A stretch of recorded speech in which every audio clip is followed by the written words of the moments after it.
की आवश्यकता है, तो देवाधिदेव महादेव के भी गुरु की आवश्यकता है।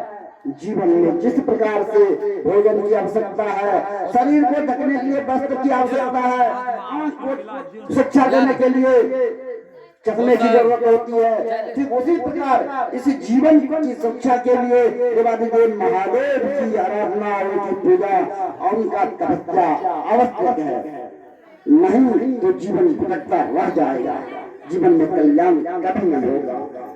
जानिए, जो विद्यापति जैसे महान कवि जो एक गरीब ब्राह्मण थे, उन्होंने श्रद्धा विश्वास के साथ निर्लोभ उनकी तपस्या किए, उनकी पूजा किए, उनकी भक्ति किए। तो भक्ति में कितनी बड़ी शक्ति है, उन्हीं से साबित होता है कि महादेव की भक्ति करने से जीवन का किस प्रकार से कल्याण होता है। और महादेव को उस भक्ति का मूल्य चुकाने के लिए विद्यापति के यहाँ दरवाजे पर नौकर के भक्ति लगाना पड़ा। भक्ति में कितनी बड़ी शक्ति है, और उस शक्ति के प्रतिफल जो स्वयं साक्षात महादेव से उनका साक्षात्कार हुआ। सोचिए ये भक्ति में कितनी बड़ी शक्ति है। और जो कोई सदा विश्वास के साथ उनकी आराधना किए, प्रभु को पाए। उसमें प्रभु को पाने के लिए प्रेम की आवश्यकता है और निस्वार्थता की जरूरत है। अगर निस्वार्थ होकर के उनकी आराधना करेंगे, उनसे प्रेम दिखाएंगे, तो प्रभु हमारी हम लोग की शिक्षा के लिए निश्चित रूप से रहते हैं और जीवन का कल्याण भी होता है। और यह भी इसके लिए प्रभु के दरबार में अपने आप को कल्याण पाने के लिए हम लोग उनकी आराधना करते हैं। सच्चा प्रेम से समर्पित होकर उनकी आराधना करते हैं, तो जीवन का कल्याण होता है।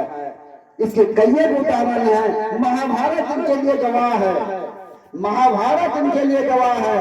जानिए, जब जीवन में हम लोग सदा विश्वास के साथ उनकी आराधना करते हैं, तो ठीक उसी प्रकार महाभारत में द्रौपदी का जब चीरहरण हो रहा था, तो उस महासभा में हजारों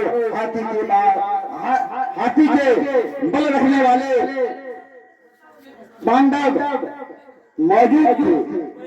उनके सभी महाशक्ति मौजूद थे, लेकिन उनकी सुरक्षा करने वाले कोई नहीं थे।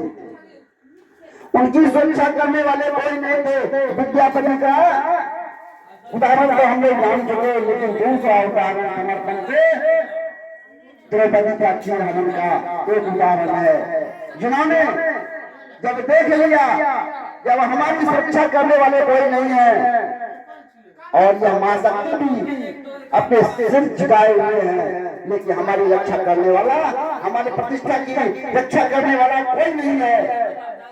अंत में प्रेम पूर्वक अपने आप को उस गिरधारी के चरणों में समर्पित कर दिया और कह दिया कि हे प्रभु, अब हमारी प्रतिष्ठा, इज्जत, मान मर्यादा आपके चरणों में है।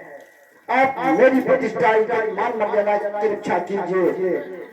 और गिरधारी को उस प्रेम पूर्वक प्रार्थना के प्रतिभूत होकर प्रभु को आना पड़ा और वह इतनी चीर दिए जो दुशासन खींचते खींचते सारी को थक गया, लेकिन दुशासन को कहना पड़ा, सारी के बीच नारी है या नारी के बीच सारी है।